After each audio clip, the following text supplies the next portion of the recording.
LeBron James just did something we've never seen in NBA history. At nearly 40 years old, 4 consecutive triple-doubles, a feat he'd never achieved before, and it's shaking up the entire conversation about his legacy. Is this the final piece of evidence that solidifies him as the GOAT, or does Michael Jordan still hold that throne? And wait until you hear what Shannon Sharpe said that had Stephen A. Smith completely losing it live on air. Stick around. This might just change the way you see LeBron forever.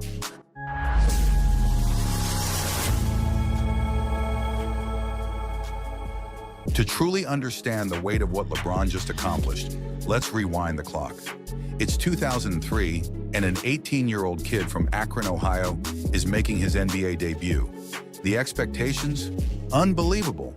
The pressure? Insurmountable. He was labeled the chosen one, but few thought he could truly live up to it.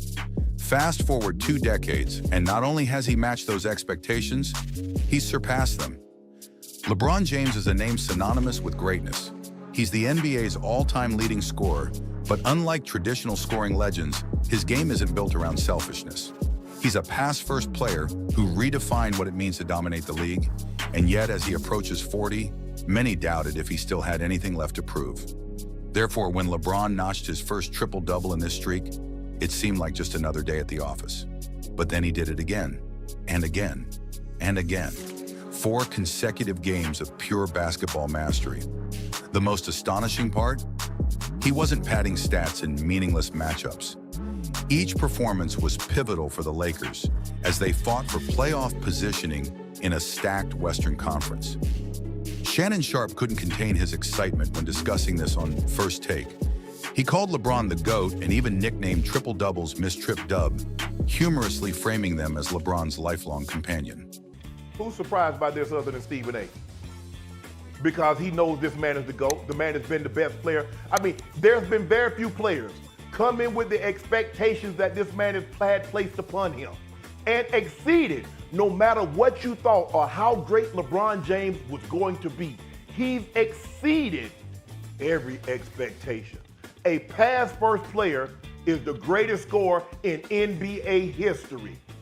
And at the ripe age of 39, 314, 15, 16, 17 days, back-to-back trip dub. That's loyalty. That's one thing I can say about that woman, Miss Trip Dub. She's been following this man since he entered the league at 18, and here she is right now. Do you know how long it is, Stephen A., to get people to stay in a relationship for 2 decades? That's what Miss Trip Dub has done with GOAT James, the 6'8" guy from Akron, Ohio. Stephen A. Smith, however, was less amused. He argued that while LeBron's streak was impressive, it didn't elevate him above Michael Jordan. 6 rings, 6 finals MVPs, 10 scoring titles, Stephen A. exclaimed. LeBron at his best isn't MJ at his best. LeBron James. Do you realize that LeBron James right now is a top 5 player on the planet at age 40? I mean, we talk about the triple-double, whatever. The brother is top 5 in the world right now. So nobody's taking anything away. I'm not one of those dudes that's going to look at LeBron James and not acknowledge this brother is Mount Rushmore, one of the top 2 all time. He just ain't number 1. And he ain't 2. It's Michael Jordan. It's LeBron. Hold on, I'll let you speak. I'll let you speak. LeBron James at his best, ain't Michael Jordan at his best. Anybody knows that. You on drugs. Something wrong with you. I need you tested right now. You have lost your mind. But here's the thing. Stephen A.'s take glosses over the broader implications of LeBron's dominance. In today's NBA, players aren't supposed to perform at this level in their late 30s. LeBron is breaking every convention we've ever had about longevity in sports. His opponents aren't scrubs either. During this streak, LeBron faced all-stars and young rising stars alike. His ability to outthink, outplay, and outright dominate opponents decades younger is a testament to his unmatched basketball IQ. But it's not just the stats, it's the how. LeBron hit clutch shots, orchestrated the offense like a maestro, and made every player around him better. Yet Stephen A. couldn't let go of the comparison to Jordan. 6-0 in the finals, he kept repeating, as if that alone settled the debate. You got to be crazy. No way. No way. Okay, 6-0, 10-time scoring champion, 9-time All-NBA defensive. Are you out your mind? Don't even get me started. LeBron is great. I love what I'm seeing from him. Right. It's spectacular. He keeps it up. The Lakers could potentially go to the finals. He keeps it up. But he's all of that in a bag of chips. He just ain't Jordan. Shannon fired back, saying, "A pass-first player is the greatest scorer of all time. That alone should end the argument." Probably the only problem I have with Stephen A is that the surprise that he had in his voice when he said the man is top 5. When has he not been? That's the thing. What's so amazing, during this run, 22 seasons, he's always been there. The two clash like titans, representing the eternal GOAT debate that divides fans even today. Therefore, we must ask, what does this streak truly mean for LeBron's legacy? Some argue it's the clearest proof yet that he's the greatest player ever. Others believe it's merely another chapter in an already legendary career. But here's where it gets interesting. Even if you don't consider him the GOAT, there's no denying that LeBron is rewriting the book on what's possible in professional sports. And let's not overlook the cultural impact. LeBron's longevity inspires not just athletes, but anyone striving for greatness in their field. His ability to defy Father Time is a message to every doubter. Greatness isn't confined by age or expectations. But there's one final twist to this story that makes it even more compelling. During this streak, LeBron hinted at something monumental. His dream of one day playing alongside his son, Bronny, in the NBA. This isn't just about personal achievement anymore. It's about legacy, family, and breaking barriers no one else has even dreamed of touching.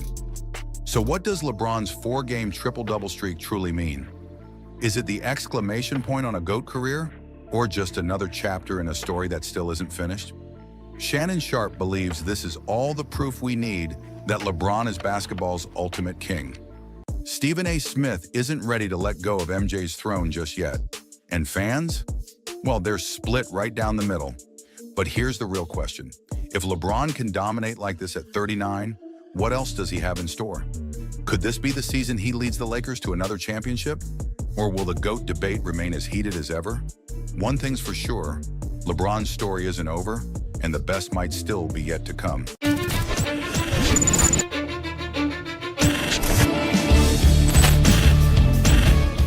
The NBA GOAT debate. The most subjective, debatable, confusing, and especially the most frustrating conversation in maybe not just sports, but the entire world. Look, you can tell yourself all you want about how you won't any longer take part in any GOAT debate, or that there's no such thing as a quote-unquote GOAT, or even the fact that the conversation won't ever end. So there's no point in even starting one. But then a friend or someone you know chimes in on the GOAT debate and says something that you don't exactly agree with. And voila, you've just got yourself into another debate. But here's a serious thought. Why should we want to hear each other's opinions instead of the opinions of the guys who actually got to see greatness up close and personal? I get it. Players might be biased towards the era they played in, or might make a certain pick because they feel some type of way towards another player. I say Thomas. So here's what I did. I scoured the internet to find as many opinions as I could from current and former players to find out who they think the NBA's GOAT is. And I've got to say, of the opinions I came across, a lot of them might just surprise you. And if we compare the results from a player poll that was done by The Athletic in 2019, there was a clear-cut answer to the GOAT debate. An overwhelming 73% of active NBA players said Michael Jordan was the GOAT when this poll was conducted over 3 years ago. In second place came LeBron James with 11% of the votes. But because this particular poll didn't factor in former players and NBA legends from different eras, and especially because LeBron James won an NBA title just a year later and is now the NBA's all-time leading scorer, it's worth uncovering how these opinions have changed over the last couple of years. So, here we go. I'm gonna say one thing to you, Max. I don't know the numbers like you do. Michael Jordan is what in the finals? 6 and what? Oh. And what is LeBron in the finals? That's all I gotta say. That was Shaq's stance on the GOAT debate. Well, actually the MJ-LeBron debate 5 years ago, after LeBron and the Los Angeles Lakers failed to make the playoffs in LeBron's first season in LA. Fast forward 5 years later, and in the present time, it's what makes this debate all the more head-scratching. Players shift and switch their stances all too often. I think he wants to pass up Kareem. Because if he passed up Kareem in point, we all got to shut the hell up. He going to have 4 rings. We already passed up Kobe. We already passed up Mike. Now he passed up Kareem. So if that don't make him the greatest basketball player is, I don't know, what we're talking about. Actually, allow me to take you one step further to the time, or the times. Scottie Pippen weighed in on the GOAT debate. Apparently for Pippen, he's got 99 problems and making his GOAT pick is one. There's no game that I would ever play in and pick LeBron James over Michael Jordan. Well, just a few months later, Pippen completely backtracked and had this to say about who the greatest of all time is. To say who is the greatest, we will never know that. I mean, in my eye, Wilt Chamberlain is the greatest basketball player. But even before he said all of the above, Pippen said this year before he changed his stance twice on the GOAT debate. When you look across the board, not just scoring, check his assists, check his rebounds, he's probably ahead of Jordan. Oh my God! Stephen A. Smith's reaction is exactly mine when I consider the fact that Scottie Pippen changed his mind on this subject at least 3 different times. Okay, changing your mind on who the GOAT is one thing, especially because as time goes by, a lot of things change. But calling yourself the greatest of all time is an entirely different matter. And this entirely different matter called for some chaos among fans and pundits. And then after I stopped, I was like, that one right there made you the greatest player of all time. No, everybody was just talking how they were the greatest team of all time. Like, they was the greatest team ever assembled. And for us to come back, the way we came back in that fashion, I was like, you did something special. Well, that's a first.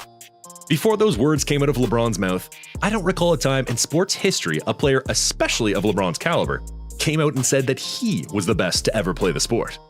It just doesn't happen. But according to LeBron, he himself is the best to ever play in the NBA. An opinion that just didn't sit too well with a whole lot of people, because a lot of people said what I just told you. Hearing LeBron call himself the GOAT is just weird. Not because he's being egregious or saying something completely out of line, but because we've never heard a historically great player say such a thing about themselves. But I guess LeBron said it because he was around his friends. I mean, what better time to say something like that than when you're sitting in a circle of all your childhood friends who you've spent seemingly a lifetime with?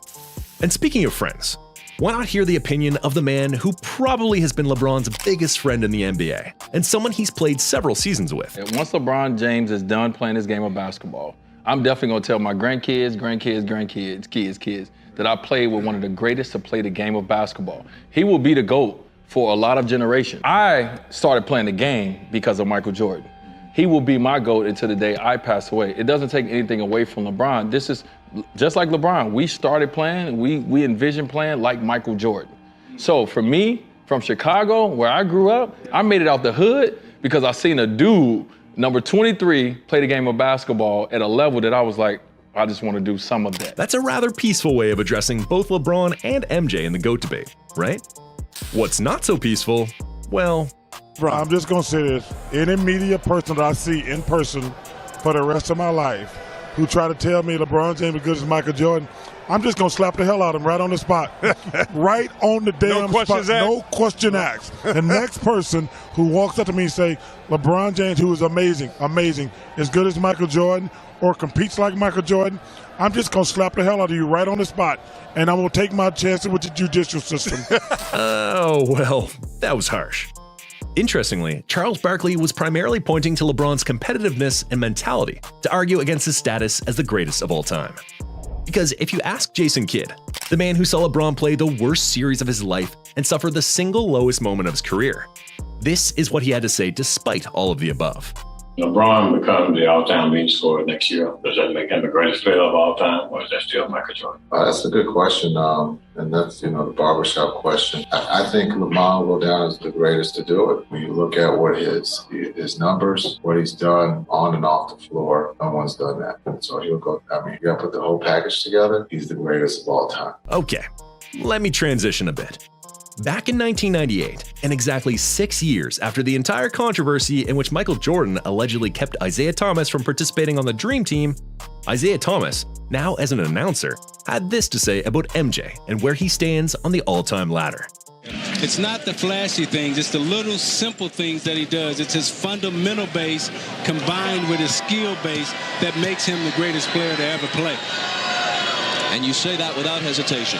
Without hesitation. You weren't always convinced. There was a point maybe midway through his career where you wouldn't have given him that honor, but eventually he won you over, right? Well, when you're playing against him, you know you're not going to say that because you got to come out and compete against him. But now sitting over here in the mic and being out of the game for 3 or 4 years and watching what he's done over the last couple of years, without question, this guy's the greatest that I've ever seen play. If you've been paying attention at all, you know that is an incredible mouthful coming from Isaiah Thomas. And it's especially interesting considering Isaiah's recent track record of where he's been on the GOAT debate. And just keep one thing in mind. That was 1998, long after Kareem Abdul-Jabbar retired from the NBA. Now hear this.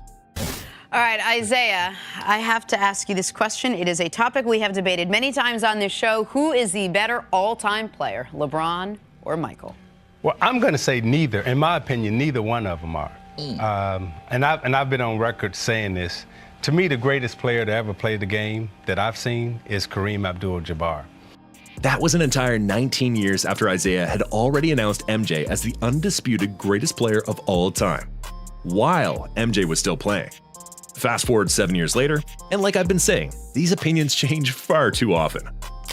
Do you have LeBron over Kareem Abdul-Jabbar? Not until he passes him in the scoring title, but as an all-around player, yes. That's now 2 former NBA players that have said that LeBron's status as GOAT is pending on his quest to becoming the NBA's all-time leading scorer. Well, I guess they now have LeBron as the GOAT. See, we can't be mad at this fact. LeBron is 20 years in and is on pace to average at least 25 or more points per game for an incredible 19th season in a row. And speaking of points, he stands on the mountaintop as the NBA's all-time leading scorer. But even with all that being said, there is one man, one transformational, mythical, and immortal man that played in the NBA and did something every night that had people's jaws hanging. The man retired more than 2 decades ago and is still the most recognizable sports figure of all time. He's the reason why 85% of the population ever picked up a basketball. The players have spoken, data has been collected, and all the numbers have been crunched. And no doubt should be left in anyone's mind. He's Michael Jeffrey Jordan, the greatest player of all time. Dillon Brooks is a name that needs no introduction. Everyone knows that he desperately wants to be the bad guy, the villain on the court. But little does he realize that you have to have a serious game to back up all the talking. See, that was exactly the reason why things backfired when Brooks decided to display his shenanigans against none other than LeBron James. And what happened next? Let's just say Dillon Brooks learned a lesson he'll never forget. Dillon Brooks' antics got so bad that he would have been sent to Shanghai if the Rockets didn't scoop him up after last season. Brooks was all about that trash talk and stirring up controversy. From hitting guys below the belt, to talking trash in the post-game media session, and even picking fights with multiple-time NBA champions. It was getting out of hand. But let's rewind a bit. Was Dillon Brooks always this irritant pest? Or did he become one after he was drafted? Back in his college days at Oregon, he led Oregon to the Final Four, which the school has never been to up until that point. He was the featured guy on a college roster and had to lead his team to wins. He had a villain, killer mentality. But it wasn't solidified up until this point because of the role he had at Oregon. He would start his NBA career in 2017 after being drafted by the Rockets, but quickly being traded to the Memphis Grizzlies on draft night. But the interesting part about Brooks, especially after being taken 45th overall in that draft, was that he would not come into the NBA and be the same featured guy he was at Oregon. He had to fight for minutes early in his career. And when it comes to fighting for minutes to keep your job, you have to stand out. And this aspect, finding a way to stand out, is what really formed his villain origin story. Brooks' way of standing out was bringing an extra level of tenacity and ruggedness on the defensive side of the ball. And with that rugged defense came the ability to trash talk and get under the skin of top NBA players. And he wasn't just playing games, he was actually a great defender. And he was being touted as a potential Defensive Player of the Year candidate down the line. His defensive game was always rock solid, And even better, he always took the challenge of locking down the other team's best player. He had to wait a few seasons, but Brooks finally snagged a spot on the NBA All-Defensive Second Team in 2023. While his perimeter defense continued to develop over the years, so did his talent of getting under his opponent's skin. It first started when Brooks was all up in Steph's, Klay's, and Draymond's faces, making sure they knew he was there to cause trouble. Remember when he got into it with Gary Payton II, leaving him with a fractured elbow? Then there's the trash talk, telling Klay Thompson straight up that he sucks, which got Klay firing back with some harsh words of his own, and showing Brooks his 4 fingers representing his 4 championship rings. And don't get me started on his battles with Draymond Green. These two just can't seem to stay out of each other's way every single time they meet. And while all this was going on with Brooks, the NBA, and more specifically the entire Western Conference, was taking notice. The West was already on edge after Ja Morant, Brooks' teammate at the time, infamously said publicly that he was fine in the West. Brooks brought his antics and his own brand of intensity to every game he played in 2023, and there were plenty of eye-catching instances. The beef with the Warriors is only a small part of Brooks' villain story. There was the issue with Donovan Mitchell, the entire Dallas Mavericks bench, and even an innocent cameraman. But Brooks knew that getting into a mix with the Warriors, Donovan Mitchell, or even a poor cameraman wasn't that big of a deal. But then, the playoffs came around, and Brooks was ready to engage in a challenge that he had never faced before. He brought his antics and trash talking to someone completely new this time, and this particular player was someone that he might regret being disrespectful to: LeBron James. Before the 2023 NBA playoffs, LeBron and Brooks squared off 11 times in the regular season, with LeBron averaging his usual 25 points and 8 assists in those games. Brooks never gave LeBron much problem on the court up until this point, but he decided to go at the king when the two met in the first round of the 2023 playoffs. The Lakers took Game 1 convincingly, but in Game 2, things were taking a turn. LeBron was getting fed up with all of Brooks' antics, and with the Lakers trying to battle back into the game, the already frustrated LeBron saw his opportunity against Brooks, backed him down, and hit this fall-away shot over him. And by LeBron's reaction after the play, you could tell Brooks was loving every moment of this ongoing beef. This nearly resulted in LeBron picking up a tech. After the game, Brooks made a very disrespectful mark on the king, and this was the turning point to where it all went wrong for Brooks. He didn't hold back going at LeBron. When a reporter asked if he should be doing his antics with one of the best players in the game, he responded with, "I don't care, he's old." And he even took it a step further, saying, "I poke bears. I don't respect no one until they come and give me 40. I pride myself on, what I do is defense and taking on any challenge that's on the board." This clip went viral all over social media, and it was crazy considering that LeBron went for 28 points and 12 rebounds on 52% shooting in Game 2. But Brooks didn't stop there. Before the start of Game 3, LeBron and Brooks came face to face after the media firestorm surrounding their beef blew up. But Brooks was just getting started. He took it to the next level by committing a flagrant foul on LeBron just 17 seconds into the second half of Game 3, getting him ejected from the game. Despite being on the receiving end of the flagrant, LeBron rallied the Lakers in the second half to a double-digit victory, pushing them to a 2-1 series lead. And how did the rest of the series play out for Brooks? It's safe to say it was a literal nightmare for Brooks. In Game 4, possibly the most embarrassing moment imaginable for Brooks happened, with his team in desperate need of a defensive stop in overtime to avoid going down 3-1. Brooks let the old 38-year-old LeBron power right by him, sealing the deal with an epic and one. Although the Grizzlies defeated the Lakers in Game 5 by a score of 116-99 and avoided elimination in 5 games, Game 6 was back in Los Angeles and the Lakers cruised to a massive 40-point blowout win to eliminate the Grizzlies. Brooks sure got his wish to defend LeBron, but it appears that he was way over his head with that disrespectful comment, and now it sounds like he's going to have to pay the price. He was also a complete no-show throughout those 6 games, especially offensively.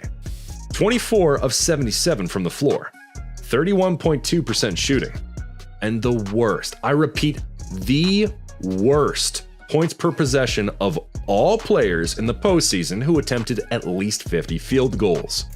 He went 8 of 33 from the three-point line during the Lakers series.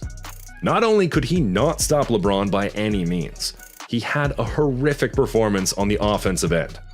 Brooks put himself under a ton of pressure to perform, and he couldn't back up his talk. Even though LeBron didn't exactly give Brooks 40, he didn't need to drop 40 to prove his point. Going back to Game 3, he led the Lakers to a historic 35-9 lead in the first quarter, scoring 25 points in the game. Meanwhile, Brooks struggled, shooting just 3 of 13 before getting ejected.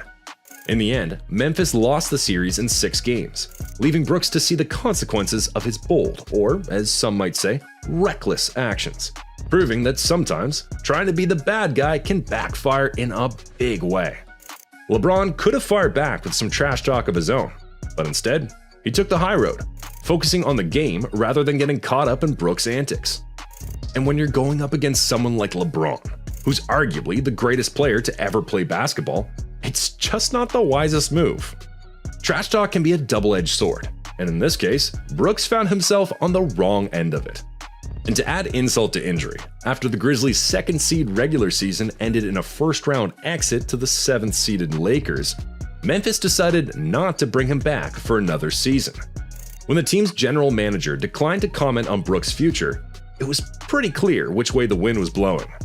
Now, Brooks isn't one to shy away from causing trouble. Whether it's calling out LeBron James or taking shots at other NBA stars like Donovan Mitchell and Draymond Green, Brooks isn't afraid to speak his mind and get under the skin of opponents.